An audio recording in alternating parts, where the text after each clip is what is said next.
السلام عليكم. السلام عليكم.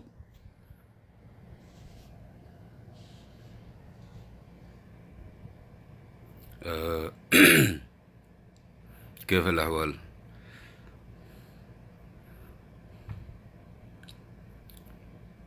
أواب كيف الأحوال؟ ود الرحيمة توتة.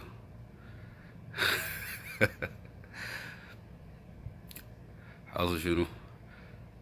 قصي حسن أحمد أيمن، كيف أحوالكم؟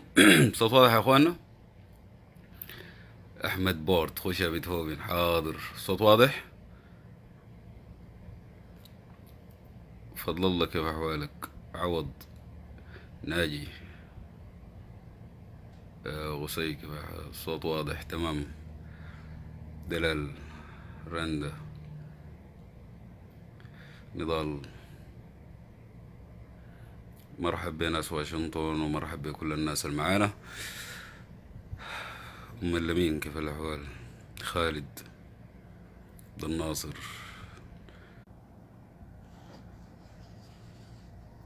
عبد الناصر سليمان قال لي انصرافي شاركت في موكب لندن اليوم.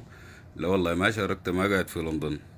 ولو في طريقة ارسلوا لي فيزا امشي لندن، اول حاجة نسلم على الملكة دي، الكائن الحي العاش 3 قرون ده، دار نشوفها يعني. الليلة ما نسحرة تموت لنا كمان. حاضر حديكم كلام يشرح القلب ان شاء الله. كيف اخباركم كلكم؟ عبد الكريم ويست سايد، كيف احوالك؟ ان شاء الله بخير. تمام. عزام كيف احوالك؟ ابو بكر محمد الحاج، نأسف يا سيد ابو بكر فطينا. ابتهال كيف احوالك؟ السماني، حمدتي جاب آية جديدة. حمدتي ده طبعا حمدتي ده يعني حيجيب البدع، ف لازم نخط له حد. اول حاجه السلام عليكم. ناجي عبد الله قال لي الانصراف والبري. يا الله يا اخي نتشرف نكون من بري ومن العباسيه ومن بحري ومن الخرطوم ومن كسله ومن القضارف. يعني السودان كله والله يعني يشرفنا ويرفع راسنا، والشعب السوداني يعني زي ما قلت لكم المره اللي فاتت، الواحد يسكت ويقعد ويتعلم منه. ربنا يحفظ الشعب السوداني ويحفظ لنا بلدنا ونعدي المرحله دي يعني.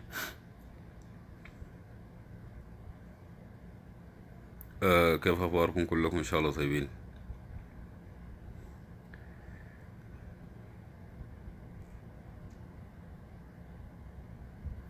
توتة، سارة، مروة،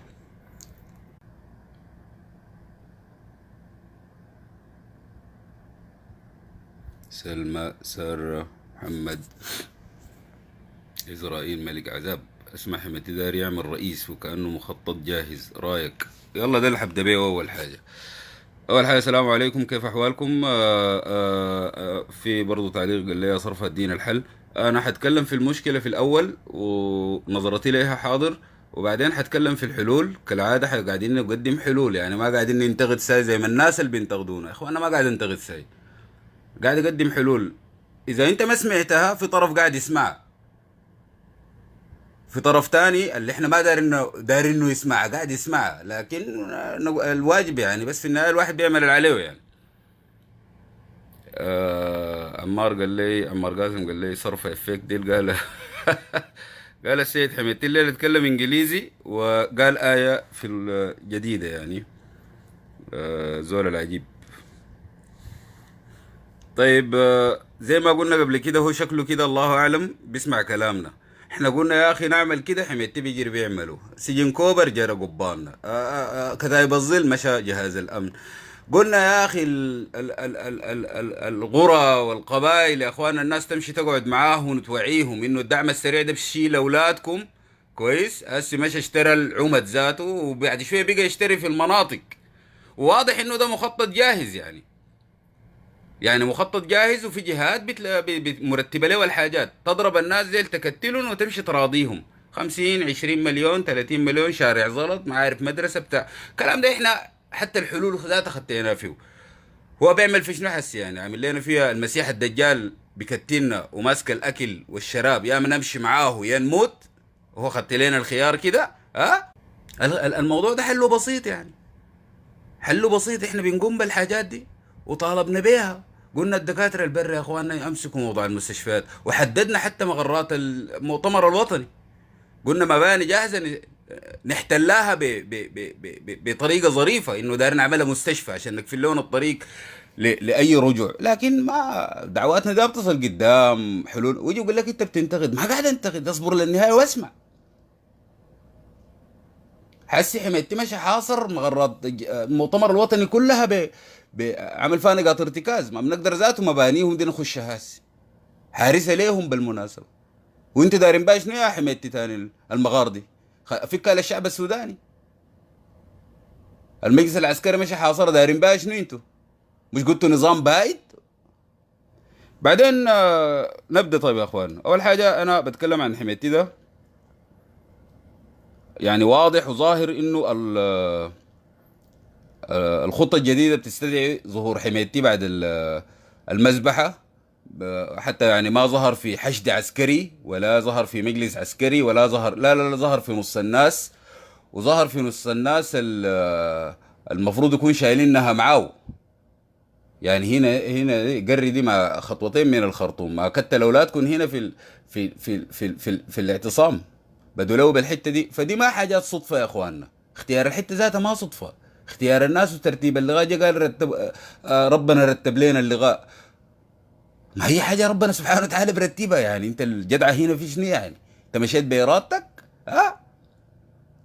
ما ربنا سبحانه وتعالى رتب لنا كل حاجه. شنو يعني انت سيدي؟ شنو الاضافه هنا يا حميتي؟ او الزول اللي كتب لك الكلام الجدعه هنا شنو؟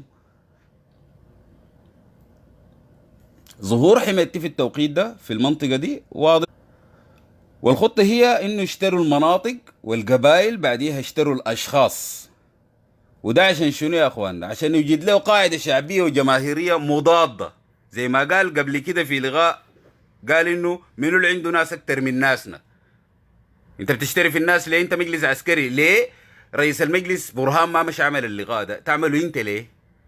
تعملوا انت ليه؟ ما عملوا الفريق ياسر ليه؟ ياسر العطا ما مشى منطقته وعمل لغاء ليه؟ ما رتبتوا ليه ياسر ليه؟ شنو يعني انت رئيس مجلس او نائب رئيس مجلس بتتكلم بصفه واحنا الدعم السريع؟ انت منو يا زول؟ انت ما قلت قوات مسلحه مع بعض والدعم السريع هيبني؟ تبني ليه؟ تبني ليه؟ هسه ميزانيه الدوله دي ما بتطلع؟ ما قاعدين نصرف عليكم انتوا على عساكرك دي؟ ما قاعدين تشيلوها من خزينتنا؟ شنو يعني الدعم السريع مش يعمل؟ ليه الدعم السريع يعمل؟ قول القوات المسلحة لما تجي الكفوة. حسي طلع الكباشي قال يا أخي القوات المسلحة، ما جاب اسمك، ما قال الدعم السريع المرة دي. واضح انه انتوا في شغل بتاع تلميع وقايمين بيه والعملاء والخونة. الزول اللي بيتكلم عميل واللي بيسمع خاين. عربي واضح يعني. وقلنا اللي بيخوت يده في يد حميتي اشتراه. راجل كبير راجل صغير، قعدت قلت كلمة في حق حميتي كويسة اشتروك. الكلام ده ما بنغيره. جبت امام مسجد اشتراك، جبت عمده اشتراك، جبت فقيه اشتراك. العرب ده مش متفقين فيه؟ ها؟ ما تيجي بعدين تقول لي لا واحنا زولنا ده طبعا عشان هو اساسا وكان هو شيخ وشيخ جده، وبعدين قام مسكوا الطريق ويجي زول يقعد في ترابيزه مع حميتي ما راجل واشتروك. انت ما في حاجة بتلمك مع الزول ده، لا دين لا سياسة لا تاريخ لا فهم، ما في ارضية مشتركة معاكم. بتتكلموا في التمن. انا والله مستشفى بنقبل. اشتروك. وعدونا انه يعملوا مستشفى وطريق زلط في المنطقة اشتراك. انتوا الارجل والافهم منه. ما قعدتوا معاه، ما سمعتوا له. 30 سنة انتوا قافلين بابكم من النظام السابق ده وما بتتعاملوا معاهم ومقاطعينهم. ما تيجي حسي تحنكوني؟ اسمعني، ما تيجي تحنكنا حسي. واحد تلقاه لافع عمة كبيرة وعصاية وماشيين معاه وقايد اشتروك بس. وديلك عارفين انه الموضوع ده من ورا حميتي حتيجي قروش. كل واحد بيتلصق الموضوع واضح يعني. ما ننتهي من القصة دي. الخطة الآن ظهور حميتي والتلميع بتاعه. وانتوا بتساعدوا فيها. انتوا كل زول سمع له ده بيساعد فيها، بيساعد في انتهاك السودان، بيساعد في ضياع السودان، بيساعد في تقسيم السودان. دي ميليشيا مسلحة لا يعقل انها تحكم دولة. الميليشيا المسلحة لا يعقل انها تحكم دولة. دي ما حصلت الا في السودان. الميليشيا المسلحة ما ممكن تكون منظمة بالطريقة دي والناس تقبل. بيخلقوا له في قاعدة جماهيرية وشعبية، وانتوا بتشاركوا في المسألة دي. ظهوره الآن بعد المذبحة ما قدام لجنة مجلس عسكري أو قدام قواته أو حاجات اللي كان بيعملها زمان، بيفطر مع ناسه، ما كان معزول، كنا عازلينه. بيفطر مع ناسه، بيمشي بخاطب ناسه، بيمشي لمعسكر بتاع الجنجويد ديل كويس. حس بقى يطلع في لقاءات وفي مزيكا كمان، وبيوعد كده زي البلد ده حقت امه. بيوعد واحنا وبيتمادى في كلامه. قال يا اخي السوار ديل، قال يا اخي يجوا يقعدوا معانا واتصلوا بالمجلس العسكري. طبعا طوالي ذكرني الكيان اللي عمله احمد الضي. واحمد الضي في لايف ما عارفه دي جديده، اللايف ده جديد، كان بيتكلم عن اخطاء الحريه والتغيير. تاني ما تتكلم فيها يا احمد، خلاص الموضوع انتهى. ما انت كنت من الاول ما جا، خليهم بعد ده باخطائهم دي بنتكلم فيها احنا. دي ما شغلتك احمد الضي. انت قعدت في المؤتمر بتاع السوق العربي انتهى، عملت كيان لاسم جديد العربي انتهى، دي ما شغلتك. اتعامل مع التجمع بتاع المهنيين والحريه والتغيير انهم اعداء بالنسبه لك، لكن ما تيجي تقول هم المفروض كان يسمعوا. ده ما شغلتك تاني، ما يسمعوا لك تاني. يسمع ونصايحك دي يا سيد ما تضيع زمنك. وهم لو كانوا استضاف، لا ما في استضاف، ده بنقول احنا. انت خلاص بريها زول. انت بالنسبه لنا والمجلس العسكري دي انتوا كده عدو. انتوا في الضفه الثانيه يا احمد الضي. تاني ما تفتح بلاعتك تقول حاجه خلاص. وزمان في المنصة طلع زول منهم قال، وانا ما دار اذكر اسماء، تاني اذكر اسماء ديل اعدائك. اعدائك ديل قول ديل خلاص. التجمع بالنسبة لك عدو، انت تقول اسماء طوالي لانه فصل خدت لك اعتبار تاني خلاص. انت تاني ما تيجي تقول يا اخي والله المفروض، لا تاني انتهى. يتكلم عن كيانك، يتكلم عن ترويج لكيانك، دعوة لكيانك، الموضوع ده انت بر الرصة. انت عسعدي بعدين تطلق مرتك، تيجي تلقاها في الشارع تقول لها لا والله انت تلبس التوب، انت مالك ومالها تاني بنفس الكيفيه. انت ما من حقك، ده ما بيتك. انت طلعت بره الباب ده وكنت محروس بالكلاش والكاكي بتاع الدعم السريع، انت موضوعك انتهى. وتماديا في المفاصله والطلاق الرسمي، انت مشيت بيت راجل جديد. انت سونا دخلتها دي. لو كنت عملت اللايف ده من صالون بيتكم اللي بنعرف الستاره حقته، كان جبناك. بنقول يا اخي حركه تصحيحيه عادي عادي. الولد في البيت بيزعل من امه وابوه، بيطلع بياخد له 6 سنة وبيرجع عادي. لكن تمشي بيت زول تاني ومحروس حاضر، وانت عارف الزول ده عدائنا معاه واصل وين، ما تيجي تقول لي يا اخي وانا بفتكر الحريه. ما تفتكر تاني يا بيبي، خلاص انت والمعاك.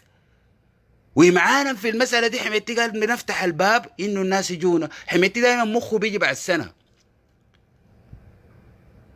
قال نفتح الباب، هو معناه فتح الباب وانتهى. قابلكم وقعد معاكم وانتهى، ولا انت ما بتدخل سونا دي؟ الموضوع ده ما نفس الحركة اللي عملها مع زنون، نكروا بعد ذاك ظهر انه هو قاعد مع زنون قبليها الاسبوع اللي فات. التعاليق وقفت. الناس يا اخي تستغلين عليك الله شير يا اخي، اشتغلوا شير يا اخوانا.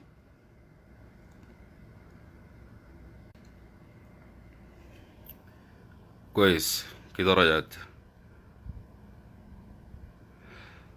طيب المخطط الآن الشغال، يعني إذا حميدتي بقى رئيس أو هو الزول المالك السودان. هو رئيس دي ذاته بالمناسبة اتجاوزها، يعني هو بيتكلم عن ملكية الشعب وملكية السودان. يعني الناس اللي بيقولوا انه حميدتي هو المخطط ماشي، يعني الان بيفتشوا له في القواعد الجماهيريه، بيشتري في الاشخاص، بيشتري في القبائل، بيشتري في المناطق. بيضمن ولاء المناطق. شنو يعمل لك مدرسه؟ هسه احنا حنوريك انه نعالج الموضوع ده كيف، بس انت اسمع. بعدين الترويج الشغال الان في التلفزيون، في الاعلام، الناس دي شغالين. المجلس العسكري شغال، الدعم السريع شغال في محاولة إنتاج الدعم السريع بصورة وشكل جديد. أنت فاهم؟ أنت مركز؟ واضح إنهم عندهم أدلة كويس اختلقوها أو بينات عن ضلوع آخرين في الأحداث اللي حصلت دي. الزول ده بيجي بيقول لك يا أخي ده ما إحنا الدعم السريع. طيب ما عندنا فيديوهات؟ لا لا لا لا، احنا ذاته عندنا أدلة. طيب ما في شهود؟ لا لا لا لا، احنا ذاته عندنا شهود. ما هو انت شفت نموذج للشراء والبيع اللي عملوا لنا السيد العطبراوي ده. فتحوا له التلفزيون بتاع السودان، عارفين إنه الشعب السوداني ما بيحضر تلفزيون السودان. مش فتحوا له قناة الشروق دي كويس، فتحوا له قناة الشروق، جاك نظيف ولابس. ما ده نموذج للزول اللي ممكن يغير مبدأه وعقيدته ودينه وانتمائه واي حاجة عادي. شنو يعني راس مالك كما العب براوي جلابية نظيفة، غيرت الجلابية كل لك كده بعمة ومركوب، وان شاء الله اشتروا لك تلفون. إعادة إنتاج الدعم السريع في أذهان الناس الآن إنه هو المنقذ. الموية، الكهرباء جاب لنا، الجنريتر فتح لنا عيادة كويس. يظهروا أشخاص زي ديل يحاولوا يبرئوا ساحة الدعم السريع. ولأنه سؤالي لسه قايم لنقابة المحامين والمهنيين، انتوا المفقودين بتاعيننا في مذبحة الاعتصام وين؟ وين قاعدين الناس ديل؟ ليه لا تحتغل زول؟ ما كل الناس كانت قاعدة في الاعتصام. قلت في فضل الاعتصام المفروض تطردهم كلهم، ما تحتغل زول، لانه ما عندك عليه دليل. يعني كان قاعد بيعمل في شنو حاجه غلط؟ الاعتصام مش غلط قلتوا خلاص فضيته، وانت معتقل 50 و60 و70 نفر ليه؟ الناس دي يا اخوانا حيظهروهم انهم هم المتهمين، والموضوع ده ما داير درس عصره يعني نبوءه عشان تيجي بعد يومين تقول ايوه صرف كلامك طلع دي ما واضحه. الناس اللي بيفصلوا لهم في جلاليب عشان يلبسوها لهم في تهم معينه كده. يقول لك دول الخرب وحيخطوا لك قاعدين كده في الواطه وساكتين زي ما عملوها قبل كده، عشان يبرئوا ساحه الدعم السريع ويظهروا الدعم السريع هو المنقذ. ما حيبقى منقذ. لو فضلت انا بس الوحيد في السودان اللي بقول الكلام ده لحد ما اموت، الدعم السريع قتل مجارمه من يوم من البدو، وانا بقول ما تخط يدك في يدهم لحد ما تموت. اصلك لا شوف لو انغص حياتك اداك دمه برضه قاتل.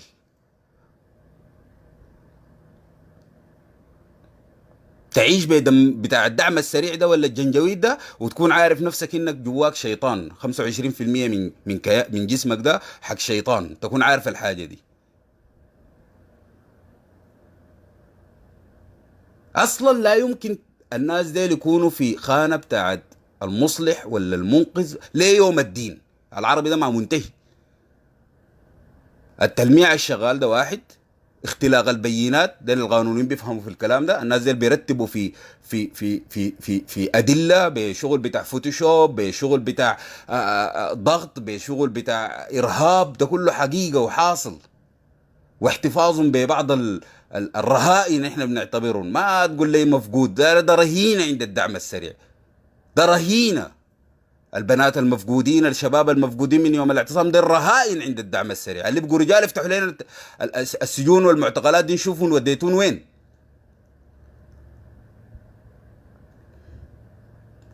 زول مكتوب يا اخي يوم 29 كان في الاعتصام، ما لاقينه. مشى وين؟ مشى وين؟ والبحر ده يزول جواه طاهر وشريف بيطلعوا. في ناس ما ظهروا، وين مشى وين؟ انا ديل بسال منهم نقابه المحامين تحت مظله التجمع المهنيين، وبسال منهم التجمع بتاع المهنيين. بس بعرفكم انتوا الاثنين. في ناس مفقودين تورونا مشوا وين. ما تقول لي والحصار المفروض علينا وعدم. انا ما بفهم الناس اللي لازم يجوا.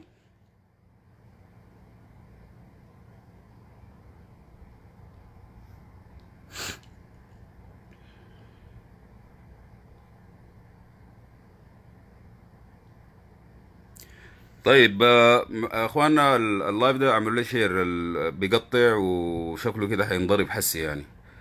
آه، ماشي ماشي الضرب يعني.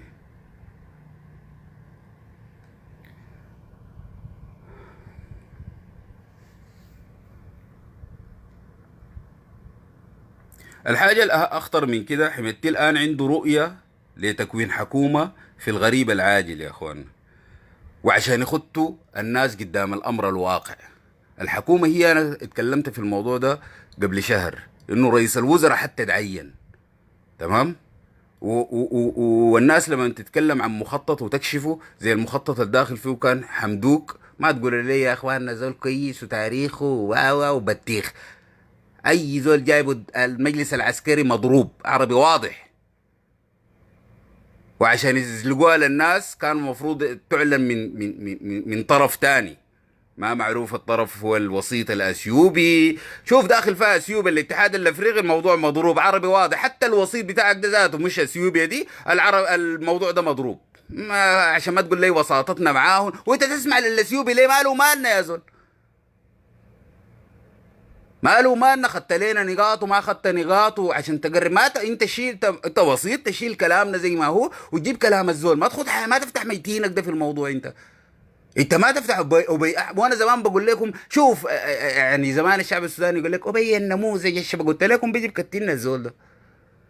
قاعد الكلام ده قبل سنتين ولا اكتر قلت لك ابي احمد ده حيجي طرف في انه احنا الشعب السوداني ده يضوغ الويل. الزول ده فتحوا له المجال وظبطوا له الوضع، ولا عنده اهليه ولا مؤهل، ومدورينه مليون جهه مدوره. ده ما حيجي في ده ما حيكون نذير خير اصلا. لكن عموما قبلنا بالموضوع ده، ما يغير شوله في الكلام ده، ما تتدخل فيه. انت بتسمع له ليه اساسا؟ وطرحنا عليه رؤيتنا. ما لك وما تطرح عليه رؤيتك؟ تدي ورقه تقول له اديها بس.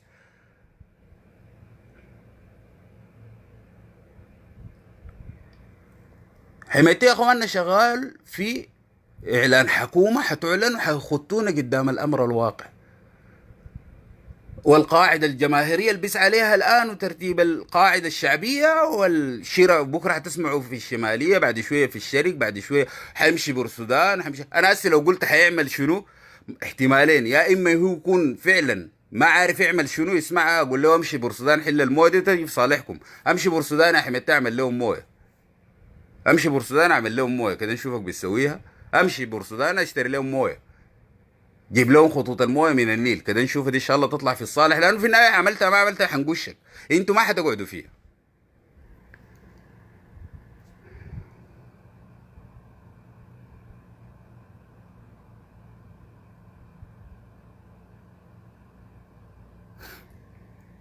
في سؤال هنا قال لك المهنيين صامتين ليه؟ دي النقطة الثانية اللي هتكلم فيها، اللي هو الخمول او الصمت او الحراك الواقف او ده دي النقطة الثانية، ودي مهمة جدا الناس لازم تسمعها يا اخواننا.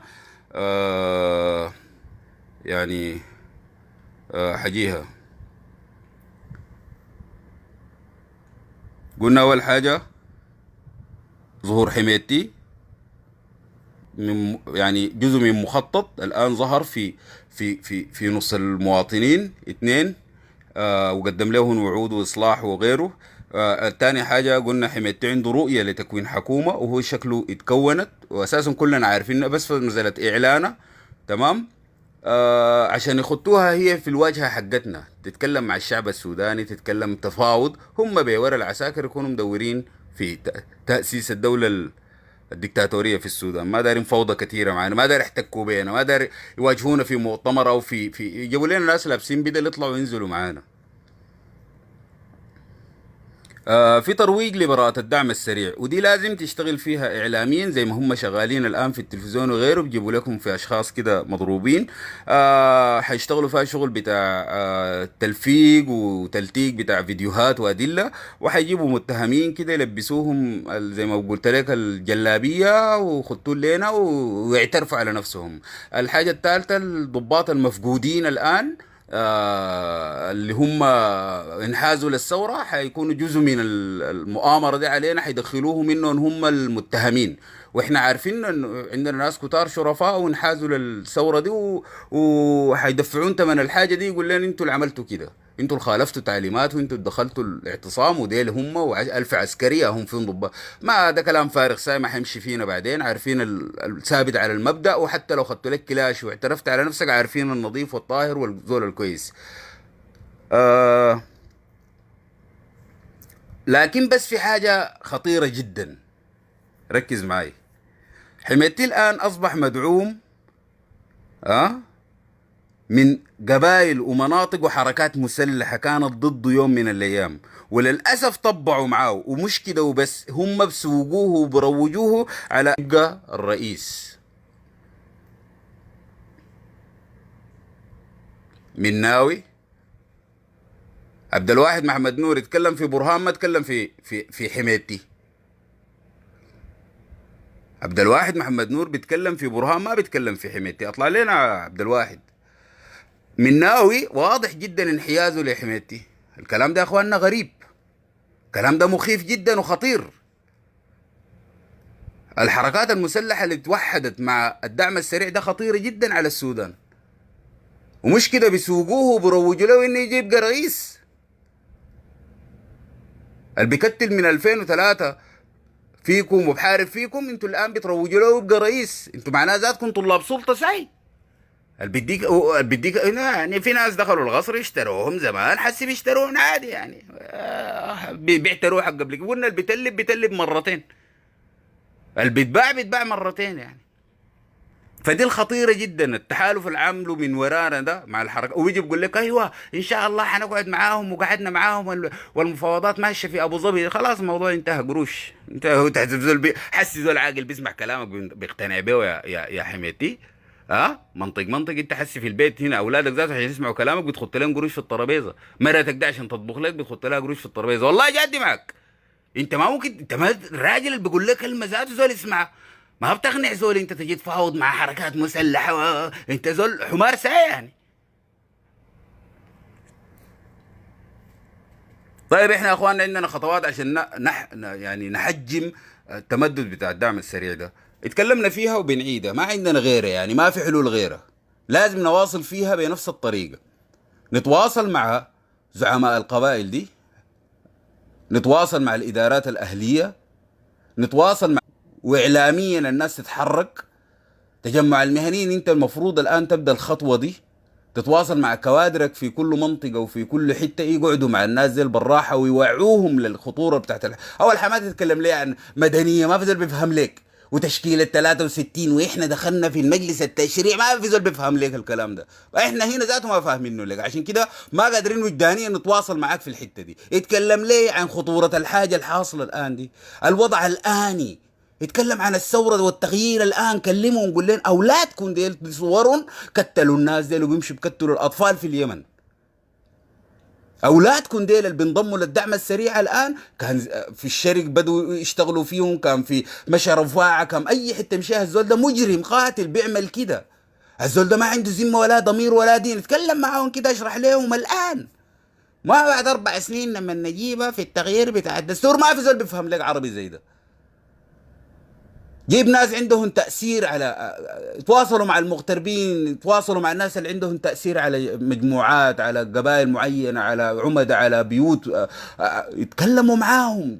ما عندك حل، تصبر. دي هدي وسائل التغيير الآن، ما في حل. لأنه تعرف لغة القروش دي سريعة جدا. توقف للزول كروزر بيبيع أي حاجة ببيع لك.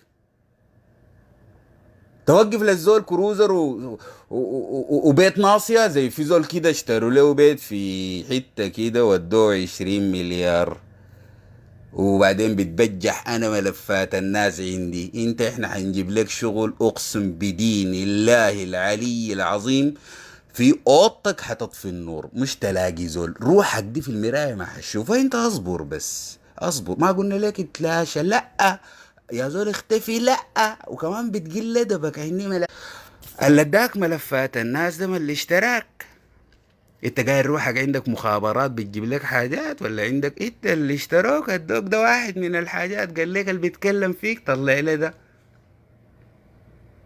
احنا ملفك قاعد ودفعوا لك 20 واشتروا لك البيت والورق عندك، واستلمته من شهر 2 وانت ما كنت قاعد هنا. بنجيب لك يا زول، اصبر بس.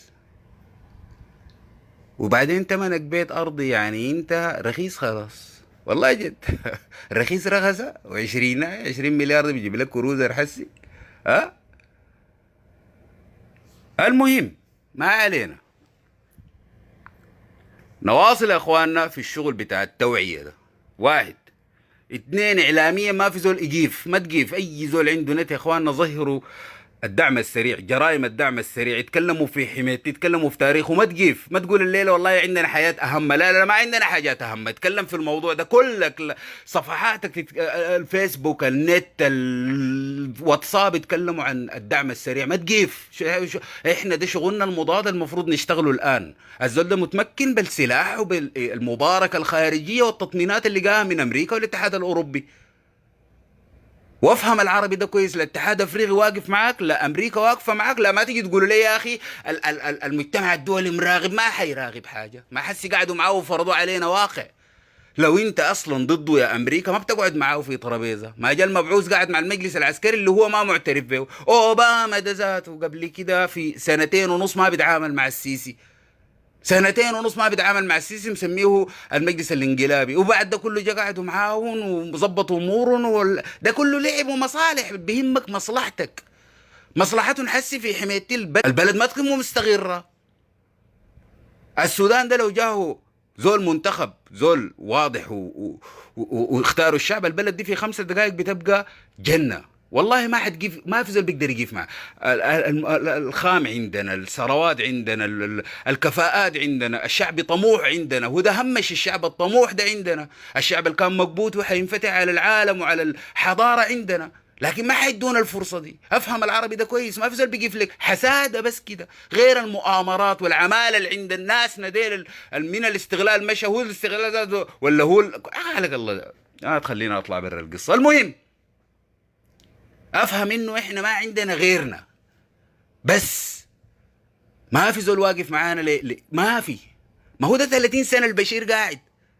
خليك من الجاي. 30 سنه البشير نفسه قاعد. الشاعر منه؟ الشاعر البشير منه يا اخوان؟ احنا ولا المحكمه الجنائيه؟ احنا ولا الاتحاد الافريقي؟ احنا ولا الدول اللي حولنا، دول اللي كانت محاصرانا؟ احنا ولا الخليج؟ احنا ولا ما في الشاعر البشير؟ شلناه احنا ديل لانه كان بينفذ في مصالحهم بدس. وبصار يقول لك امريكا تحت جزمتي. تحت جزمتك.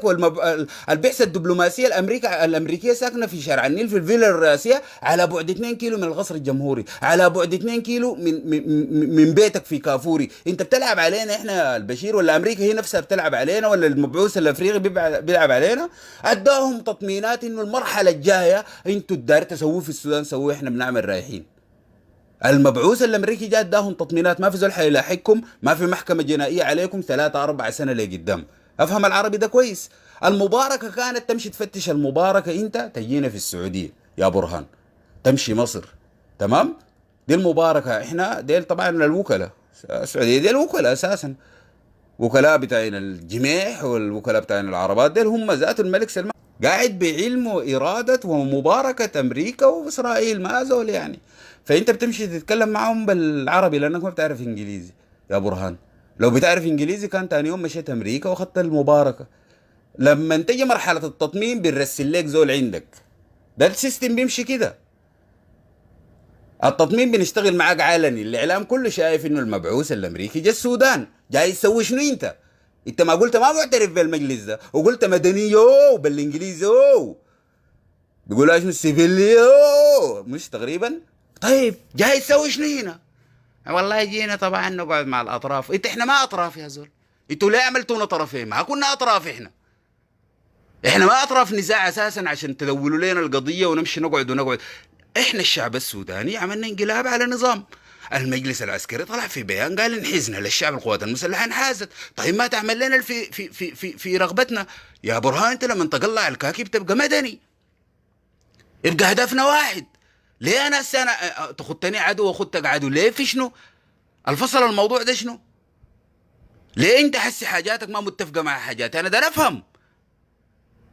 في 50 يوم و60 يوم ده اللي حصل شنو؟ البقينا احنا طرفي النزاع في السودان، واحنا الاثنين قمنا بثوره واحده. القوات المسلحه انحازت للشعب ومطالب الشعب. طيب ليه احنا يبقى بيننا طرف ووسيط؟ في شنو؟ انا داير افهم في شنو. انت يا برهان لو كنت داير تقليبه ما تقليبه زمان، منعك منه يعني؟ انت والقوات المسلحه والمجلس العسكري اللي كان حايشكم منه. اتفضل. نعم قول لي يعني علشان افهم. المنعك انت زمان تمسكوا الحكومه دي 30 سنه وتقلبوا البشير، كان منعك منه؟ اديني اسم عشان اطلع لك ميتين وحسي كان مسكك منو انت؟ طبعا وصلتني رسائل كثيره وعارف شنو انه يا اخي ما اقطع زلط يا اخوانا، ما بقدر يا صراحه في حاجات ما حقول، لكن ميتين دي ما بقدر والله. عفوا لي يعني.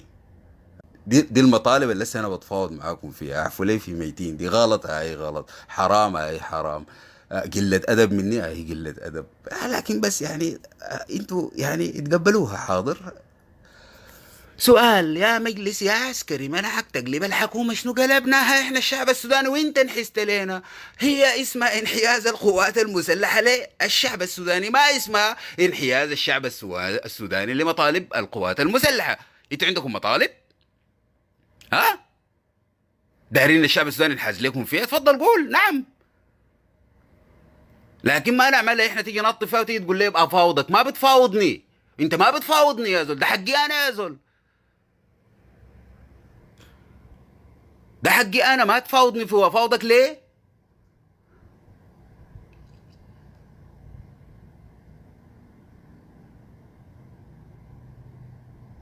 القصة دي شكلها انضربت يا اخواننا. الناس بس تواصل شير وتواصل شير يا اخواننا، واصلوا شير البتاع ده. والله يعني آه الآن نرتب الموضوع. الإيحاء للعالم إنه قصتنا بدأت تتدول، موضوعنا بدأ يتدول، السودان بلد فيها فصائل متناحرة، الشعب السوداني ما عارف إيه. لا لا لا لا، ما في كلام زي ده. كل الناس دي اجمعوا على ثورتنا، كان دعم سريع، كان قوات مسلحة، كان اتحاد افريقي، كان امريكا. نفس السفير ده كان بيفطر في الميدان. الان بقيتوا احنا لا نقرب وجهات نظر، ما عندنا وجهات نظر تقربها انت، ما عندنا. كل زول بيتكلم بلسان الشعب السوداني، في ملكية بيتكلموا بلسان الشعب السوداني اللي هم التجمع وقوى الحرية والتغيير. احنا دارين شنو هم قالوا بوصلوه. القوات المسلحة قالت بتحرس مطالب الشعب السوداني. انت بس حراسة، انت ما تفرض رؤية ذاتك.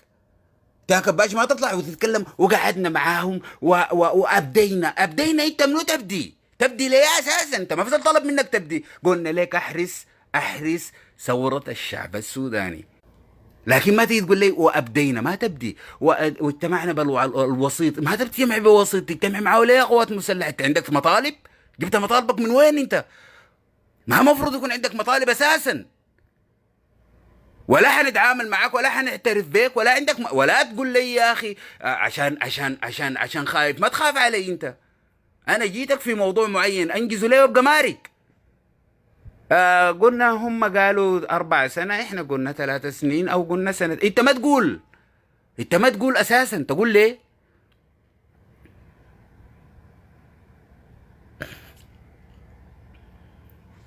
طيب القصة دي يا اخوانا فيه هجوم شديد. الله يبدأ بس الناس تواصل. آه الحاجة الأهم من كده، أي منطقة الآن زارع حميتي، اسمع العربي ده كويس، دي المبادرات اللي احنا هنشتغل فيها ودي مقترحاتنا وحلولنا. اسمع العربي ده كويس. أي منطقة زارع حميتي على المغتربين والمقتدرين إنه يشتغلوا شغل مضاد. قال مدرسة حنعمل 20 مدرسة، بس ده النظام ده الحل اللي عندي ليكم. الليلة حميتي وعد بمدرسة في قري، احنا حنعمل 3 مدارس في قري.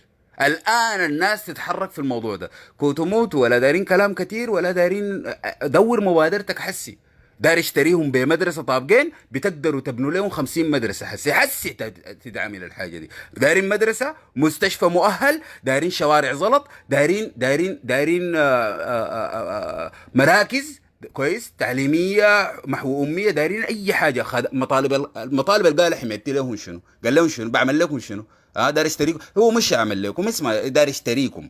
قال لكم بشتريكم بشنو؟ احنا حس دي من هنا بنقدم مبادره. اي زول بيسمعني برا السودان ملزم. اي زول بيسمعني الان ملزم كويس انه يقوم بمطالب منطقته غريته. رفاعة دي يا اخواننا ما بيدخل حميتي، رفاعة ما بيدخل حميتي. منارة السودان رفاعة يا اخواننا، منارة العلم رفاعة يا اخواننا. الاساس التعليم واساس رفعة المرأة واساس حقوق المرأة كانت رفاعة يا اخواننا. يدخل حميتي وعدكم انتو. دي مش المهانة ذاتها. بدا بوين؟ بدا برفاعة. دار يشتري الناس في رفاعة. ما بيعمل حميتي هناك يا اخواننا. قال لكم دار يعمل شنو في رفاعة؟ حس دي من حس تدور الشغلة دي. اي زول في رفاعة الان انت ملزم الان تحصل ناسك، اولادك، الاجيال الثانيه ديل ما حيقوموا يسبحوا بحمد حميتي والدكتاتور الجاي اديهم 10 سنة. هديهم 10 سنه حيبقوا اولادك في البيت دعم سريع. والمدرسه اللي حيعملها لين حيتكلموا عن شنو؟ حيتكلموا لك عن الثوره والشعب السوداني ونضال الشعب السوداني، حيتكلموا لك عن معاناتنا في زمن البشير. لا لا، ما في كلام زي ده. وقد قام الشعب السوداني الشريف بثورة وكانت مدعومة من الدعم السريع، بتخطيط من الدعم السريع، وقد واجهنا القوات الغازية في فض الاعتصام وحمينا الشعب السوداني. وحيجيبوا لك الشباب المناضلين ديل صورهم في كتب التاريخ انهم كانوا دعم سريع. انت قال حيقرين شنو في المدرسة دي؟ انت قال حيقريهم شنو؟ حيعالجوا لك في المستشفى، ما بزلك. ما حميتي اول يوم اسمع في العساكر عندهم مصطلح لما يقولوا لك معناه انا وليك. قال لكم شنو؟ والحساب ولد. انا دفعت لكم مليار و400 ده اول يوم، والحساب ولد. جابه من بيت امه طبعا، والذهب ده كان جوا بيت ابوه. جا قال لنا احنا الشعب السوداني بيتمنن علينا، وقال لنا الحساب ولد. لو لاحظت المصطلح ده ذاته قالوا زنون. والحساب يجمع. من يقول لك شفت بابتسامته العجيبه دي والحساب يجمع، وعمل والحساب يجمع كويس، معناه في إنا. دي لغه بيستخدموها، ده مصطلح لم تركز فيه. ومن يقول لك الحساب يجمع معناه ناوي عليك، بشيل حقه بالكلاش ده. ما نسمع ابنيها اللي ابنيها خلاها تقعد له خرابه. مدرسه الدعم السريع حتتبني قصادها مدرسه رفاعه، مدرسه الشهداء، مدرسه الشرفاء. مستشفى قري حتتبني قدامها مستشفى المناضلين. واللي بيخش هناك بنكون عارفين انه داير شنو. يا هدي المستشفى حسي تدور قطعه واطه قطعه واطه، حسي عدي اشترى جاب قطعه في قري، حسي احنا ندق شير، حسي عدي بالليل ده تقوم قطعه واطه في قري، حسي تشتروها. خدت سيخ بنخد 60 سيخه، خدت شوال بنخد 1,000,000 شوال. ما بتشترينا بقروشك انت يا مجرم. واذا كل الناس بتشتريهم ما بتشترينا احنا. اشتري الحته كلها في 3 شرفاء اكيد. والدار ينزل عشان قروش من محطة الثورة اللي انزل. وين المشكلة؟ انزل. لكن احنا ده شغلنا الآن. قال حنعالج المصابين، دخل في الموضوع ده يا بكر علي، ركز معي. والناس الآن بيشقوا في الصف، وطلعت دكتورة وطلع زول في لايف يتكلموا عن انه بكري حرامي وفلان حرامي وإلا. ركز معي. احنا الآن بنوحد في الشعب السوداني، بنوحد في صفنا. احنا ما نقعد نطلع ونكون مسار سخرية. بيسخر مننا منو؟ بيسخر مننا الدعم السريع الجهلة ديل، بيضحكوا فينا ديل. تخيل يعني، حتى ولا زول عنده قيمة يعني. بيضحك فينا المجرم القاتل ده، بيقول الناس زي فوق الشق وطلعوا حرامية. ما قلنا لكم؟ ما حيجيبوكم بالمناسبة قصصكم دي في التلفزيون والله جد. مش جابوا دسيس وجابوا الولد واخته في التلفزيون السوداني قالوا ديل هم الخمره والبنجو جابوا. بحجيبوكم انتوا ويضحكوا فيكم ويقول لكم عين يا دكتور انت لو عندك مشكله، يا بكر علي لو مع اي زول عنده مشكله اخواننا تواصلوا براكم. ولا في تواصل براكم، ما تتواصلوا. انا اوريك الحل. اي زول اخواننا مصاب دار علاج اصل بكر علي، ما قدر يعمل لك حاجه تعال لي، تعال اي ناشط، تعال اي زول بيطلع لايف قدم له مشكلتك. لازم احنا لازم، ولا محتاج بكري علي ولا دعمي بكري علي. يا بكري علي انت القروش دي اتجمعت تحت مظله الثوره، واصل في الموضوع اللي انت فيه. الناس اللي بتشكك الان دي احنا ما عندنا، بس ما دايرين زول مصاب، ما دايرين زول محتاج، ما دايرين زول يظهر انه يعني الحاجه دي في حقنا احنا كسوار ما صح. والقروش دي جمعوها الشعب السوداني والشعوب البرة دعما للثوره. الثوره دي ما دايرين انها تقع ولا يكون فيها زول محتاج ولا مصاب ولا زول داير علاج عشان مهيجين الصعلوق بتاع الدعم السريع ده يمسك. نقوم احنا وندعي الناس للشارع والنضال ويجي يعالجنا بتاع الدعم السريع ده. ما بينفع كلام زي ده يا اخواننا. احنا الشعب السوداني اختار طريق بنواصل فيه حتى لو غلط، بنصلح الغلط. احنا ده دورنا هنا، دورنا هنا نصلح الغلط، مش نقعد نهاتر في بعض وانت حرامي وانت الكلام ده ما بينفع. احترموا الشعب السوداني. انت قدام مارد كده تجيب بهيبة، تجيب تحترم الشعب السوداني ده وتراعي للحاجات والثمن اللي قدمه. مش نقعد في حتى لو عارفه حرامي ما في كلام زي ده يتقال يا اخي. صلحوا الاخطاء بتحت ما في مشكله. ننصدم كل يوم في زول ننصدم، ما بينفع كلام زي ده. الشعب السوداني ده اخواننا اختار مجموعه معينه يمشي وراها المجموعه دي برضاها وغصبا عنها طبعا حتصل الهدف. انا مطمئن تماما والله العظيم. شوف التجمع ده لو في النهايه طلع صلاح قوش ذاته حيصل الهدف. انت ما بتقف قدام اراده الشعوب، حتى لو غلط احنا بنوديك. الشعب السوداني اختار التجمع. الناس اللي بيطلعوا يتكلموا في عيوب التجمع او انه اتكلم في عيوب سلبي منعك، لكن ما تمشي تعمل لي كيان وانت تيجي تعمل لي رجل برا والرجل جوا زي كده. احمد الضي الليله بيتوجه في التجمع، ما توجه اي حاجه، قفل ميتينك ده خلاص. خلاص طلعت وعملت كيان، قفل اشتغل في كيانك. الشعب السوداني اختار انه يتبرع عن طريق بكري علي. الناس تواصل في الموضوع ده. بكري عنده اخطاء، توجهوه في الاخطاء. اخطاء شنو؟ احنا دايرين فلان ده يكون مصاب داير يتعالج برا السودان، تودوه ان شاء الله القمر. في قروش اتدفعت للموضوع ده ودوه القمر. ما دايرين مصاب، ما دايرين زول محتاج، ما دايرين زول عنده مشكله او يتعرض لحاجه بسبب الثوره دي. وعندنا قروش الثوره عندها قروش. الثوره عندها قروش تغطي لها كل التكاليف. احنا ما عملنا ثوره وما قادرين ندير الموقف. قادرين ندير الموقف ماليا، قادرين نديره سياسيا، قادرين ندير الموقف ده في كل الاحوال، في الواقع، في الميديا، اعلاميا. ما في تقصير يا اخواننا. احنا بنواجه في حرب، احنا في حرب وفي عدو ما قاعد يتفرج فينا. بيوم بنكسب جوله، يوم بنخسر جوله، لكن ناسنا في القطر ده جوا دي مسؤوليتنا احنا ديل. التشكيك ده ما بينفع. الشعب السوداني ما بتصدموا في حاجه زي دي وتطلعوا كلكم في القياده. كم تجمع المهنيين؟ بكري علي، زنون، احمد الضيل، هم كلهم 4 5 اسماء كلها تطلع مضروبه. شعبي كامل امشي غير له نظام قيادته القدام كلها تشككوا في بعض. لو التشكيك ده جاء من الدعم السريع من المجلس العسكري مقبول، مقبول والله، ما عادوك. لكن منكم انتوا كل شويه الواحد داري الشقل بيطلع يا اخي قلنا وبنعيد تاني. هذه صفحه القاعده يا هدى الفيس، اعمل لايف اتكلم في عيوب التجمع، ما عندنا مانع. وجه لهم انتقاد براحتك، حتى لو ما قدرت تقدم حلول براحتك. لكن تعمل لك كيان تنفصل في توقيت زي ده، انت ما زون. مش لانه التجمع ده صح، لا ما صح ولا حيكونوا صح، لكن لانه الشعب تاخذ يدك يد الشعب السوداني وتمشي تصلح الغلط وتمشي. موضوع بكري علي ده اخوانا الموضوع ده يتقفل. كل اللي عليك انك عندك اي حاله، عندك اصابه، واصل بكري علي. ما رد عليك ارجع لي انا، ده شخصيا ارجع لي انا ده صرفه ده. بس اللي في الخاص الحاله كده بس. ما تحلت بعد ذاك الثوره دي كلها تكون ما نافعه. اسمع العربي ده كويس. معاك شفت في اكلك، في شرابك، في لبسك، في علاجك، في اي حاجه انت مشكله عندك ارجع لي. عربي مش واضح؟ في البيت ده راجلك ده عمل لك مشكله ولا عمل لك مشكله ارجع لي.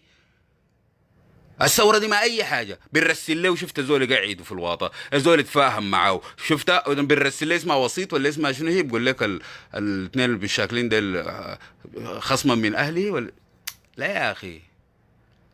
ما دقيقه اتذكرها بقول لك يا اخي لما الاثنين يشاكلوا يجي من اهله واهله حكما ما حكما. بيقول لها شنو يا اخي ما تقول يا اخي. يا اخي لما الرئيس شكل مع مرته مش بيقول لك في رجال كده يجوا يقعدوا ما عارف شنو بتاع.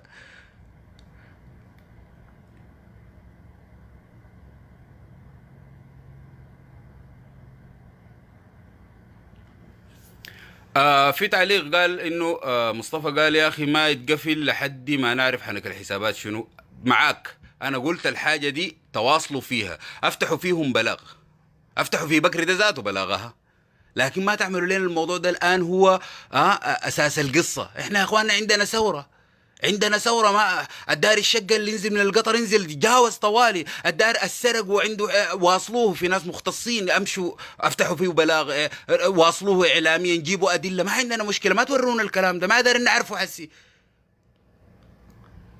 الاجاويد شكرا لك الامين. شوف الثوره دي عندنا اجاويد، شفتوا اقسم بالله جد والله العظيم جد والله جد.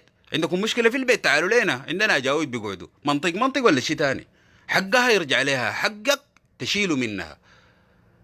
وما عندنا بعد الثوره دي راجل بيقيف مع مره في محكمه طلقه بس كويس، لكن نفقه والكلام ده ما عندنا تاني. السبب اللي عمل الموضوع ده شلناه، مش البشير اللي وصلنا مراحل زي دي نختلف عشان قروش ونتطلق عشان قروش والبيوت ما فيها اكل وشراب عشان قروش. الحاجه دي انتهت وحتنتهي وما عندنا كلام زي ده تاني. ما في راجل بيودوه محكمه عشان يدفع نفقه ياكل اولاده ويشربون، لا، براك من ضميرك تمشي وهي تقتنع ان انت عندك ولا ما عندك، ما تضطر تجيبك بالمحكمه. انفصلوا ما عندنا مشكله، الناس ما اتفقت ما في مشكله، لكن ما بالقروش، ما بنضيع اجيالنا واولادنا عشان قروش. اسمع العربي ده كويس.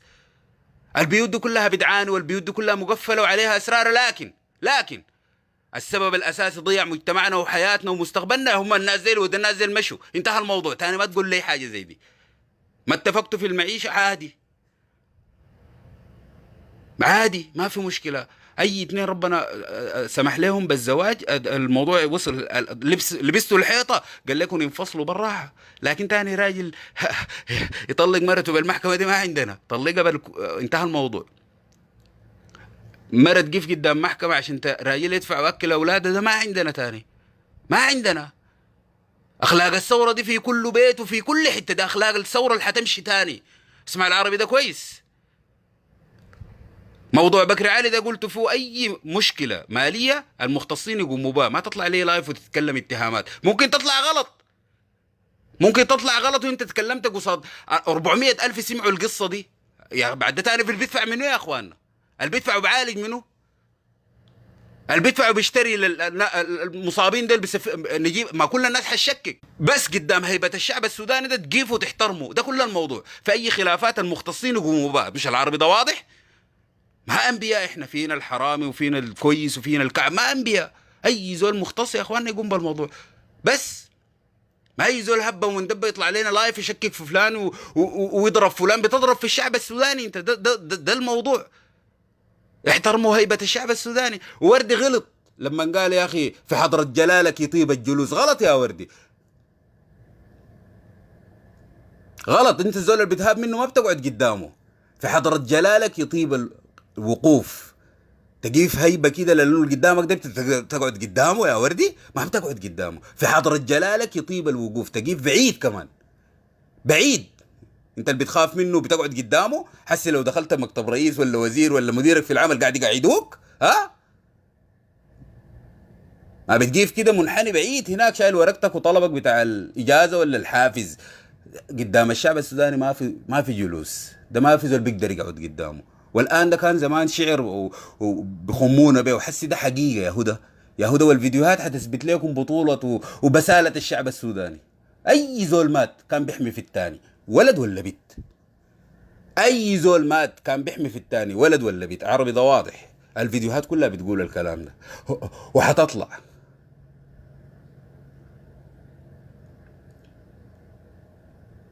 والمذبحة اللي حصلت دي مدرسة براها، والتاريخ حيجيف ويتكلم عن حاجات وأسماء ونضال غريب. احترام الشعب السوداني وهيبة الشعب السوداني ما بتفرتك ثورتنا دي. فلان ده نزل من الصف والقطر وشق الصف، ما فلان ده ما بنعرفه تاني. ما حنجيب أسماء ذاته. ده دار انزل حبابك يا زول، حبابك انزل.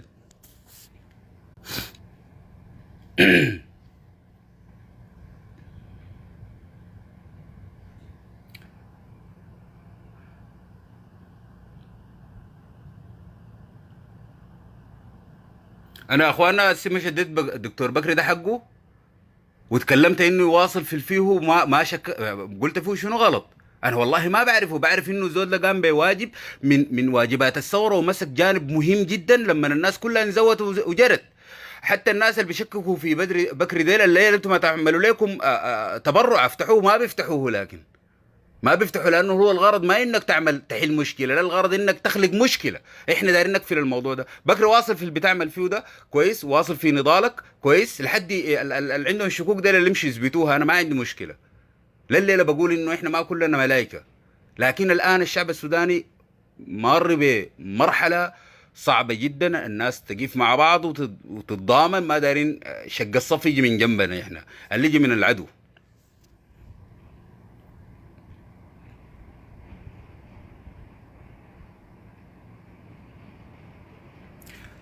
الحاجة الثانية اللي بتكلم فيها ومهمة جدا، في كركبة يا اخواننا جنبي شديد، انا ما اعرف الحاصل شنو، الحتة اللي قاعد فيها دي ملغمة يعني. في ترويج لبراءة الدعم السريع دي يا اخواننا قلناها. الخطوات اللي قلنا فيها لمحاربة حميتي: اول حاجة اعلاميا صفحتك كلها كل يوم تنزل لك 3 4 منشورات عن اجرام الدعم السريع، عن تجاوزات الدعم السريع، عن فساد حميتي، عن سكوت السعودية والامارات عليه، وعن المباركة اللي لقاها من الاتحاد الافريقي، لقاها من امريكا، لقاها من الاتحاد الاوروبي. كويس، الناس تواصل في كشف جرائم حميتي وتواصل في التوعية الإعلامية. اثنين، أي حتة مشاها حميتي احنا حنقوم بالواجب. عمل مدرسة بنعمل 5 عربي واضح، عمل شارع بنعمل 3 شوارع. الثورة هي اللي عملت. كويس، حميتي داري يعالج زول ما يتعالج، قاعدين القروش فيه والمال فيه والدعم فيه والثورة فيه وأطباء الثورة قاعدين، ما بتحتاج لتمشي الدعم السريع ده الداير، وانت تعال قولوا واحنا جاهزين. اتفقنا على الحقائق دي. بالنسبه للميديا بنحتاج الناس يا اخواننا المتخصصه في الميديا، في شغل المونتاج، في شغل الرسومات، في شغل الفيديوهات، الانتاج. دارين شغل مؤسس، ما دارين حاجات بسيطه. لا لا لا، في صفحه اسمها تلجمان، صفحه جديده. الزول ده شغال شغل براوم ومحتاج للناس تتواصل معاه. الناس المتخصصه في الميديا، في الانتاج، في الرسوم، في كده، تواصلوا مع الزول ده يا اخواننا. وهو شخصيه اعلاميه معروف وعنده خبره، وزول من اولاد الثوره دي، وقايم بشغل كبير براه، وظهر بالصفحه دي، وانا بتمنى الناس تتواصل معاه. وعنده حلقات بدأت تنزل. دارين الناس المتخصصة تمثيل، إنتاج، أي حاجة، تتواصل مع الزول ده. كويس، أي زول عنده فكرة برا السودان إنه يقدم حاجة للثورة في المجال بتاع الإعلام والميديا، اشتغلوا يا إخواننا. دارين نظهر أول حاجة ثورتنا دي في الاتجاه الصحيح. كويس، حنرد على الفيديوهات اللي حتنزل ضد الثورة وضد الثوار بشغل مضاد. كويس، إعلاميا حميتي ده وناسه حتظهر فيديوهات موثقة وبطريقة كويسة، وتصل مترجمة بكل اللغات للعالم كله. كويس، عشان نوري إنه اللي بيحصل ده شنو، والمرحله الجايه دي حيكون شكلها كيف، والمجارمه دي ما حيقعدوا معانا. انا حنزل لكم الرابط بتاع الصفحه، اسمها تلجمان. الله، اخر حاجه حتكلم عنها هذا الموضوع اللي احنا المفروض الليله نتلم عشانه. اسمع العربي ده كويس.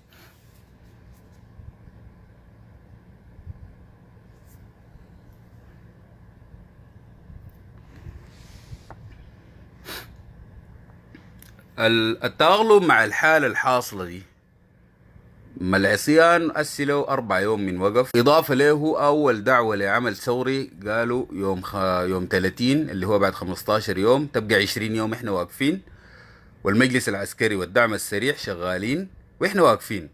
التأقلم بيحصل للناس، الناس ما بشر عاديين يا أخوان. بعد شوي حيبدوا يتأقلموا مع الحالة دي. الدار ينزل يسجل لأولاده في المدرسة، الدار يمشي الفرن يقف في صف، الدار يمشي يواصل بنا بيته. الثورة يا اخواننا لسه مستمرة وبتسترق من الناس لأنه احنا واقفين. الكلام ده ما بينفع، ما بينفع. السادة تجمع المهنيين أول حاجة عفيني من بياناتكم الطويلة، ما ده زمن بيانات ولا زمن المبادرات الساذجة بتاعت توب وبتاعت نظافة وبتاعت لا لا لا لا لا. احنا جوا الثورة حسي، ما تطلعوا الناس من الاحساس وجوها. ما تخلي الناس تتاقلم على الخضوع للمجرم الماسك كلاش ده اللي بيفرض علينا. حسي تلقاه في التقاطع، تلقاه في الفرن، تلقاه في المستشفى. ما دارين نشوف خلق الناس دي. احنا ما حنقبل بالحاجة دي. الوضع ده وضع غلط وما حيستمر. حياتنا العادية ما حتستمر في وجود المجلس العسكري، في وجود الدعم السريع بيننا. لازم احنا نتحرك الآن، نتحرك حركات مدروسة. أي حاجة تدعو ليها لازم يكون عندها سبب ونتيجة، وتكون تقدر تحافظ عليها. الشعب السوداني يا أخي وصل مرحلة من التأهيل النفسي إنه يا أخي لموا أكل وشراب ودقيق في البيوت لعصيان يستمر 4 شهور. كانوا الناس مؤهلة نفسيا للعمل الثوري، وكل البيوت كل الناس لا طلعوا الشغل، مع إنه الشوارع والمدارس كانت فاتحة. الناس ما طلعت. الناس مؤهلة الآن، مستعدة تواصل في نضالها وفي عمل الثوري. الوقفة دي ما في صالحنا. احنا دايرين نواصل في نضالنا ده بطرق مبتكره. العبوا معاهم سياسه. هو مش قال لك يا اخي 67 وحنرجع للوسيط؟ قول لي جدا 67 شنو يعني؟ التطويل ما في مصلحتنا، دايرين نشتغل معاهم سياسة دورك. استعينوا السودان ده فيه سفرة جوا وبرا السودان، سفرة مؤهلين، سفرة في الثورة. يعني ما تجيب لي زول قاعد ما عنده علاقة بالخارجية ولا بيعرف شغل خارجي ولا تواصل ولا عنده علاقات، تاخذته ليه في لجنة الاتصال الخارجي وتلفزيون ما بصرف حسيتوا حضوركم في القنوات ده اعلاميا كلام فارغ. سنة دار لجان تحوم على الشعوب الليلة الكنديين اللي لبسوا لكم الاسود تضامنا مع الثوره في السودان. احنا دايرين الناس تصل مش ثلاث، الشعب الكندي كله يقف معانا، الشعب الامريكي كله يقف معانا، الشعب الفرنسي كله يقف معانا، الشعب السعودي يقف معانا. لكن ما تقول لي لجنه خارجيه هم 3 أنفار يظهروا لي في البي بي سي، دي ما لجنه، دي ما لجنه. استعين بمحامي يعرف يحرك القضايا صح. الليل احنا واقفين وهم حيرفعوا قضايا فينا وفي السوار بالمناسبه، حيتهمون بقتل بفضل الاعتصام. الضباط الشرفه هم اللي حيشيلوا القضيه دي بالمناسبه. لازم اللجان التفاوض، اللجان اللي بتتكلم الان باسم التجمع المهنيين يكونوا ناس كفاءه، دايرين الناس عندهم يعني دور، ناس محامين عندهم وزن برا.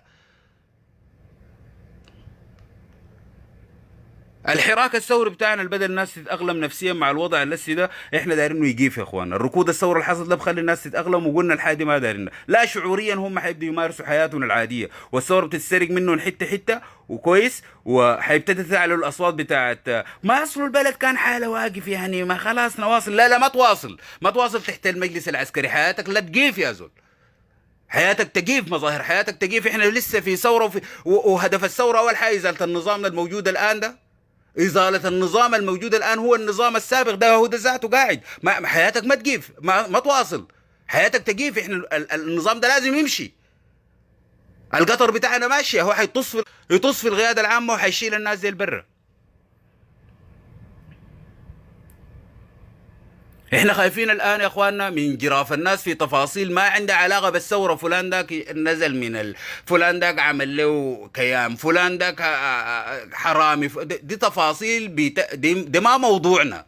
احنا ما عملنا الثوره عشان فلان دي، عملنا الثوره للتغيير. الثوره عندها اهداف لازم ترجع ليها، ولازم الناس تتذكرها، ولازم الناس تتكلم عنها في كل دقيقه وفي كل ثانيه. لازم الناس تبتكر حلول، اضراب، عصيان، مواكب، مسيره، يتكلموا دايرين.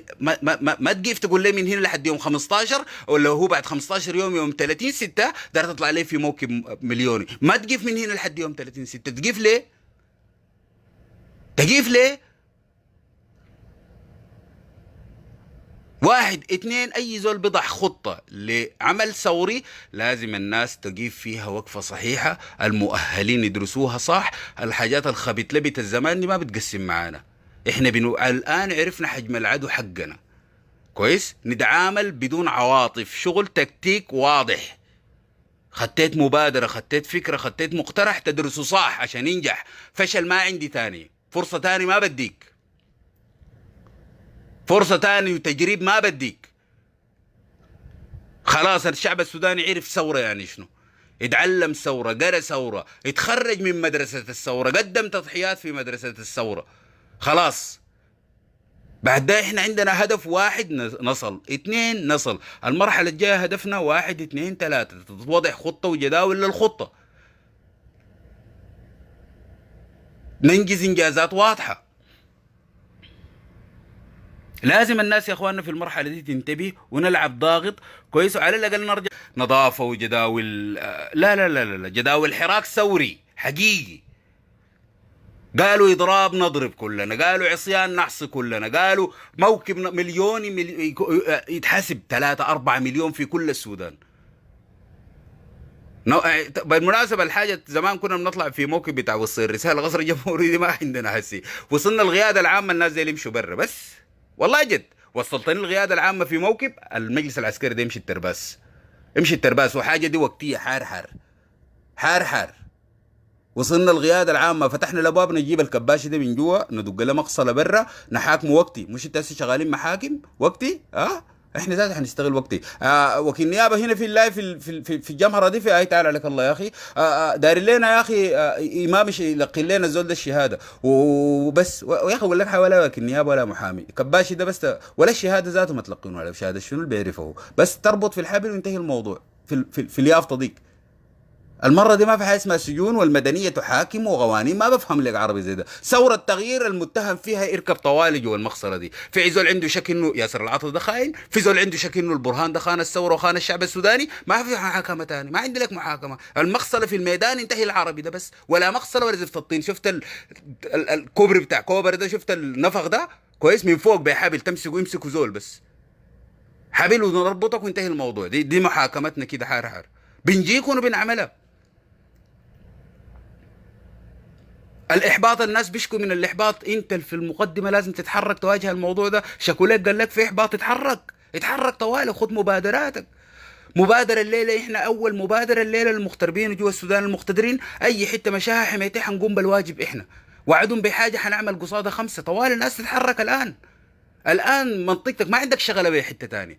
ناس قري ما عندكم شغله بين ناس شندي، ناس شندي حيقوموا بالواجب. ناس القضارف ما عندكم شغله بين ناس اللوبيد، ناس اللوبيد براهم بيقوم. ما تعملوا لي صندوق واحد، ما عندك شغله. قوم بمنطقتك وانتهي العربي بس. تتواصل مع لجان الاحياء في المنطقه، شوف المطالب قوموا بها. الدعم السريع ما حيقدم لنا ولا دارين منه حاجه، ولا بيشترينا بقروشنا. هي قروشنا وما بيشترينا بقى. العربي ده مش واضح؟ كرامه السوداني تاني ما في زول بيشتريها، اخلاق سوداني ما في زول بيلعب فيها. الناس يا اخواننا ما تقبل وترضخ للوضع الحاصل له. ما تطلع الشارع وانت يا اخي والله مجبور، لا، انت في ثوره الان، حركتك ثوره، تحرك كلامك في الثوره، احساسك في الثوره، احلامك ثوره. ما حنعمل الحاجه لانه والله الوضع اصلا ما كانت البلد حاله واقف. لا ما البلد حاله واقف، احنا في ثوره ومواصلين فيها، والقطر ما بقيف، ما تنزل منه. نصرنا قريب ان شاء الله، بس مع بعض بنصل هدفنا. ما يشترونا واحد واحد، يحاربونا واحد واحد، يخوفونا واحد واحد. في نقطة كده كنت مسجلة بتاعت اللف والدوران.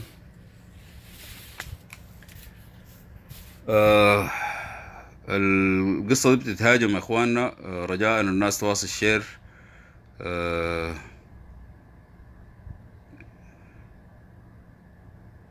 الناس تواصل شير.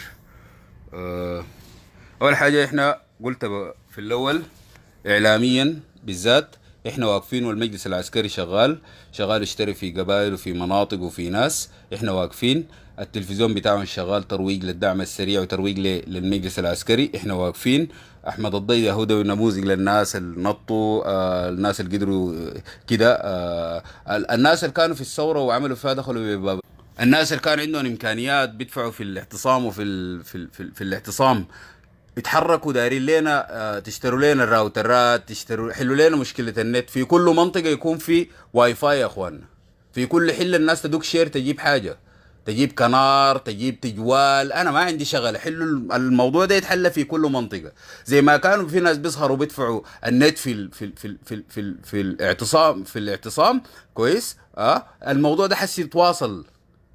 الناس بدأت تتعود وتتأغلى منه. ما في نت، خلاص غنات الحدث، ومرة تلقى لك ثابت سوداني. لا ما حنتعود انه النت ما في، ما حنرضخ للحاجة دي. حاجة غريبة، وده حق من حقوقك زي الأكل والشراب. الاتصال ده حق من حقوقك وانت دافع ثمنه. بعدين ما انت رفضته براك، ما انت جيت قلت يا اخي والله ما دار اشتغل نت الليلة، دار اقعد مع ناس البيت. في زول فرض عليك الحاجة دي، ما من حقه. ما في زول يفرض عليك حاجة وتتأقلم معها. الموضوع ده يتحسم.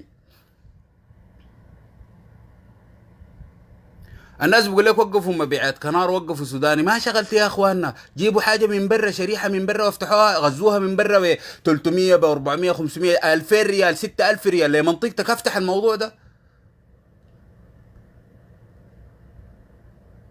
زي اي مشكله عندها حل. انا ما زول تغني ولا زول فني، انا بقول لك الموضوع ده في مشكله، حلوها. بس اهل الاختصاص يسهروا. داير تجيب قمر صناعي، داير انت تهكروا، زين انا ما شغلتي. اي زول في اختصاصه يحل المشكله اللي قدامه.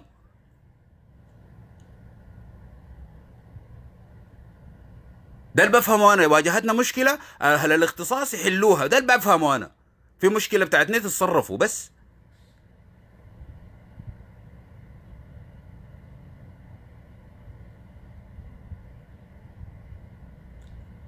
الناس ما تستسلم يا اخواننا وتبدا المظاهر. ما تقول يا اخ والله الناس برا خلاص استسلمت. انت ذاتك مستسلم.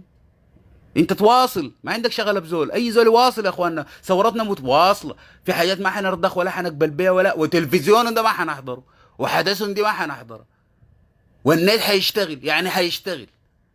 ترفع تلفونك حسي شوف زول صيغه في ناسك يا اخواننا، انا حرسل لك راوتر، حرسل لك شريحه تجوال فيها 20,000 ريال، افتحوها واي فاي للحله، عربي واضح.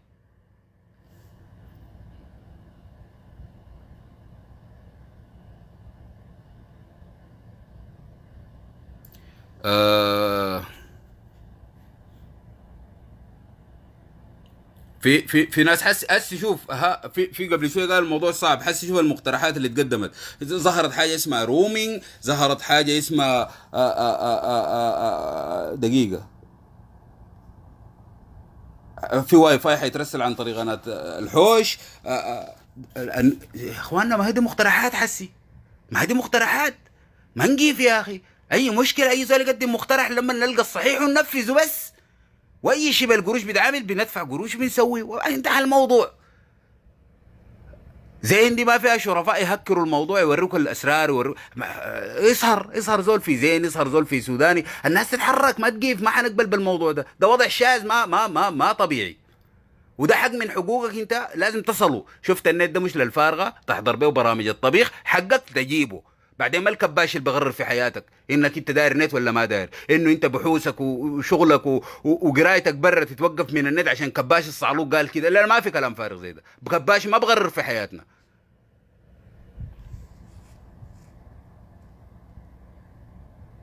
واحد ياسمين بدري قالت لي يا اخي عليك الله ما تسرخ فينا، حاضر يا ياسمين.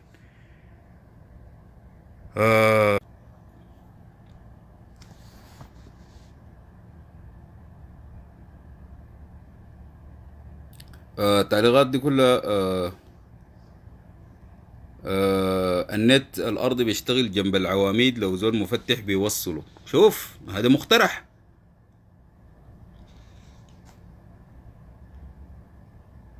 الوسيط الافريقي الاريتري سياسفورج اللي لقاه البرهان اليوم ما تطرقت له، داير اتكلم فيه كنت طبعا، لكن دقيقه طيب اتم النقاط دي وارجع للزول ده. زي ما قلنا يا اخواننا احنا واقفين والمجلس العسكري شغال، دايرين نرجع لثورتنا وخطواتنا، اي زول في مجاله، المجال الاعلامي، المجال حتى الناس اللي كانوا بيعملوا اغاني للثوره وقفوا، ده ما بينفع كلام زي ده، الثوره صوتها ما يجيف اي حاجه، ما في صوت يعلو فوق صوت الثورة، في أكلك، في شرابك، في حياتك، ما في صوت. إحنا مواصلين في ثورتنا دي، واصل في اللي كنت بتعمل فيه كويس. الحياة تاني نلعب معاهم ضاغط بخطوط ثورية أو خطط ثورية جديدة، لأنه هم أنت لو جيت قلت له اعترف بجريمتك ما بيعترف. مطالبك ذاتها تضاف فيها حاجات، ميثاق الثورة وميثاق الحرية والتغيير تضاف فيه حاجات جديدة يا أخوان، العبوا معاهم ضاغط. احنا قبل اسبوع كنا مسيطرين على الوضع، الان احنا بقينا قاعدين بنتفرج وهم اللي بيغرروا لنا، ما في كلام فارغ زي ده. من الليله دي كلك في برا السودان جوا السودان، اي زول كان بيعمل حاجه للثوره يواصل فيها.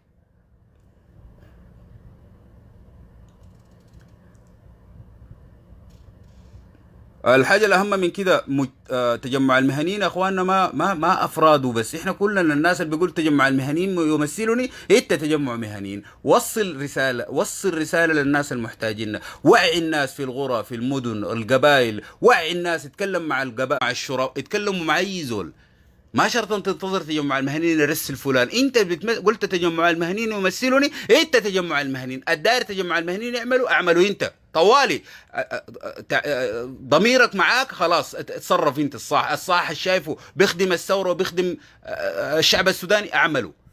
تقعد تلم الناس في البيت، تعمل لهم عزومه، اشتريهم زي ما هم بيشتروا، اتصرف، ما شغلتنا، وصل الرساله الصحيحه.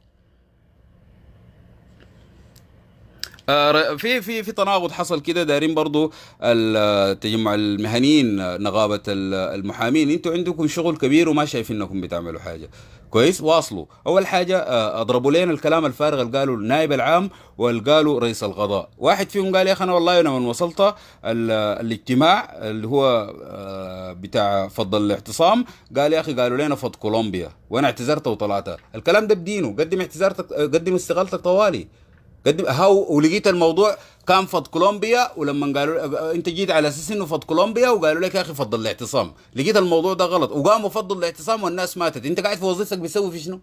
الحنك ده كلام فارغ. سيقول لي قدمت استقالتي لانه اتفاقنا كان فض كولومبيا والموضوع يتحول لحته، قدم استقالتك طوالي. ده اول حاجه. اثنين، انت تتحمل المسؤوليه. يعني انت ادينت الان المجلس العسكري بفضل الاعتصام، انت كنت رافضه، طيب حسي انت بتقدر تقيم دعوه عليهم، او اي زول قد اقام دعوه على التجمع ده على المجلس العسكري انت بتساعده؟ انا اقدم لك شكاوي الان انه في ناس اغتالوهم، وفي ناس قتلوهم، في ناس اغتصبوهم، في ناس شردوهم، في ناس اعتقلوهم. نجي للنائب العام او رئيس القضاء، لانه انت الان بتحاول تبرئ في ساحتك. في واحد فيكم كذاب، في واحد فيكم كذاب. اطلع في دعوه عديل قدام عرضوا عليك الموضوع وقبلته، قال كده.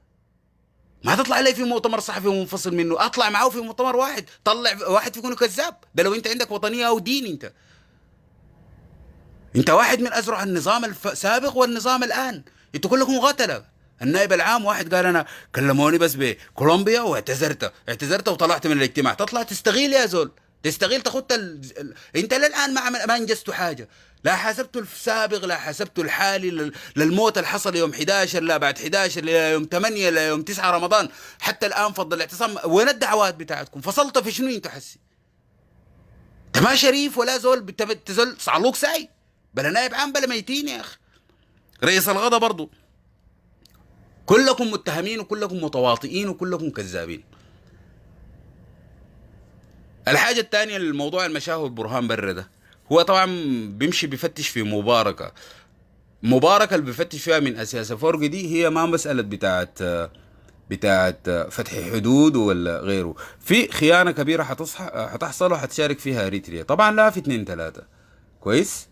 المرحلة دي المجلس العسكري كل الدول الجوار ما حتسأله، داير انه يستغر شوية كويس، لانه هو حينفذ لنا المطالب. دايرين تشيل فشقة شيل، داير تشيل حلايب شيل، داير تشيل جزء من حدودنا مع ليبيا مع تشاد شيل، ما في زول بيسألك كويس. حينفذ مطالب كثيرة. السودان ده حيبيعوه قطعة. برهان ده من الراجل اللي بيحافظ على شعبه ولا على دولة. هو ما قادر يحافظ على أرض الاعتصام ولا على الشباب الجيل السوداني الغض من الموت، وبينكر فيه وبيهرب وبيتهرب وبيمارس في حياته عادي. المطار اللي كنا قافلينه، حس المطار قالوا شغالوا سعوديين فلبينيين جابوهم من السعوديه. الكلام ده المطار ده كان واحد من وسائل ضغطنا يا اخوان. حس الصعلوك ده سافر ورجع بطيارته عادي، ما في كلام زي ده يا اخي. الثوره لسه مستمره، الثوره مستمره. المطار ده واحد من وسائل ضغطنا يواصلوا فيه الناس يا اخوان. قبل فتره كانت الاجواء السودانيه كلها غير امنه لعبور الطائرات، حس المطار شغال. لا ما ينفع كلام زي ده. المطار الكهرباء المويه واصلوا يا اخوان.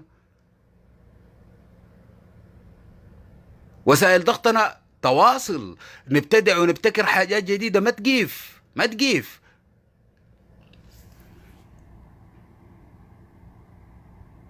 زي ما قال هو نفسه ما قادر يحاسب عليه. طيب ده دفع الله الطيب رسل لنا وش بتاع الزمن، معناه انا خلاص انتهيت. برضو مقترح من حسام قال احفروا الرانوي، والله برضو حاجة ممتازة. نحفر الرانوي يا اخواننا، يعني اي وسيلة انه نعطل ما نستسلم. ايوه الرحلات اشتغلت، ما تقيف تاني، نفتش في وسيلة نوقفها تاني. شكرا جزيلا.